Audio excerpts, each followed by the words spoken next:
Les gars, dans cette vidéo, je m'en vais vous présenter quelques clichés et vidéos d'interviews des lions qui ont participé à la séance d'entraînement qui a eu lieu aujourd'hui du côté du stade militaire de Yaoundé.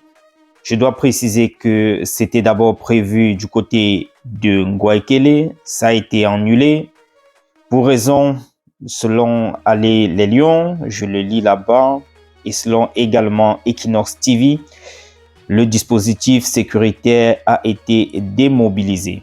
La séance d'entraînement qui était prévue dans Ngouaikele a été annulée et ils se sont donc retournés vers le stade militaire. Je vous propose donc d'écouter un peu l'interview du jeune Carlos Baleba qui est pour sa toute première convocation au sein des Lions Indomptables. Il est donc au micro des journalistes et il répond à quelques questions. Je vous reviens juste après pour vous présenter quelques éléments d'actualité également. Allez, à tout à l'heure. Lions, what's the atmosphere in the group and how do you feel being in Cameroon for your first? Merci d'abord pour merci pour tout, mais je suis très heureux d'être ici aujourd'hui pour mes premiers en équipe nationale, très heureux de porter le vert rouge jaune et l'atmosphère dans le groupe, l'atmosphère se passe très bien, nous sommes en bonne ambiance et tout le monde est content d'être là. Merci. Alors, quel défi vous fixez, Carlos, le groupe, pour les deux matchs qui arrivent? Le seul défi qu'on se fixe dans le groupe, c'est de gagner les deux matchs de qualification pour la Coupe du Monde et rendre le peuple fier. The word in English, Baleba.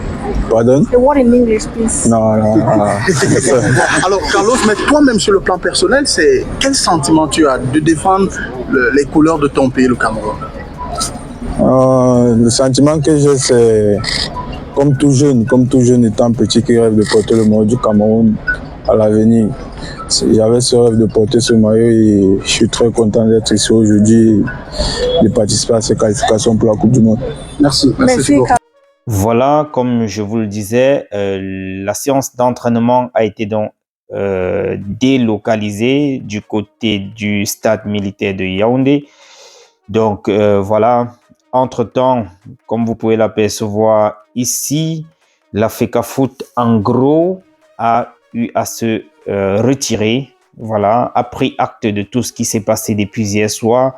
Si on peut résumer le communiqué de la FECAFOOT tel que je l'ai présenté dans la précédente communication, le premier point, on pourrait dire tout simplement que Marc Brice, selon le communiqué de la FECAFOOT, a décidé de remanier l'encadrement technique, l'encadrement administratif et technique nommé par le comité exécutif de la FECAFOOT. On peut également prendre le point du fait que l'hôtel Hilton a refusé les paiements des frais d'événement, d'hébergement, autant pour moi, depuis plusieurs jours, tel que convenu en tout cas. L'encadrement de la sélection en troisième point, de la sélection nationale et le personnel de la FECAFOOT ont subi des intimidations. Et comme je le disais, la FECAFOOT n'a que pris acte et a décidé donc de se retirer de toute activité liée à ces rencontres-là. Donc voilà un peu en quelque sorte l'état des choses concernant le communiqué des Lions Indomptables.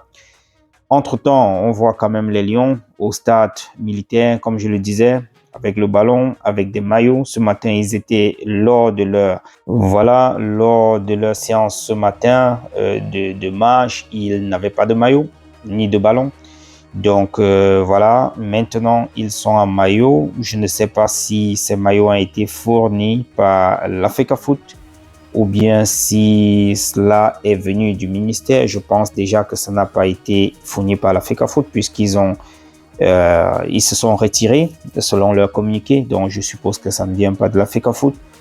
Et là, on aperçoit quand même les maillots. Ce qui est curieux ici, c'est qu'André Onana est aussi habillé comme les joueurs et non comme un gardien. On peut l'apercevoir ici sur ces images avec, voilà comment il s'appelle, Harold Moukoudi, j'y arrive. Donc, il est donc habillé comme un joueur et non comme un gardien. Je ne sais pas si c'est délibérément ou bien si c'est par manque de maillot de gardien. Bref, on aperçoit également Brian Bemo au microphone ici, en train de répondre à quelques questions des différents journalistes qui étaient sur la place. Voilà, on voit également ici des images de rassemblement de tout le groupe autour du sélectionneur. Là, on aperçoit François Mambik avec le sélectionneur. Bref, les gars sont en train de toucher au ballon, comme vous pouvez voir là. Je vous laisse tout simplement observer vous-même et les photos de cette rencontre de cet après-midi. Que nous réserve le lendemain? I don't know. Je ne sais pas vraiment ce que nous réserve le lendemain, si le match va effectivement avoir lieu, dans quelles conditions, vu que la FECAFOOT s'est retirée, qui va être en communication avec la FIFA, ou bien dans ce cas, on n'a pas besoin de la FIFA lors des matchs. Je ne sais pas vraiment. Si vous avez des réponses à toutes ces questions, les gars, dites-moi en commentaire, puisque là, mon cerveau a bugué. Moi, je sais plus ce que je veux penser, ce que je vais dire là par rapport à cette situation. C'est trop high. C'est plus fort que moi, en tout cas. Donc, j'attends de voir chaque jour, comme quelqu'un le disait, chaque jour un nouveau dossier. Attendons de voir ce qui va se passer demain, le nouveau dossier de demain matin. Pour cette journée, ça suffit avec les joueurs qui n'avaient pas de maillot, qui n'avaient pas de ballon. Et maintenant, ils ont des maillots. Ils sont en train de s'entraîner du côté du stade militaire. Étant prévu d'abord du côté de Ngouakele, a été annulé et tout. Bref, c'était une journée chargée. Attendons de voir ce que nous réserve demain matin. Alors les gars, d'ici à là, restez tout simplement scotchés. N'oubliez surtout pas de vous abonner. Abonnez-vous massivement et likez, partagez les vidéos. Et voilà, à très bientôt. D'ici demain, vous aurez des actualités concernant ces situations-là. Ciao.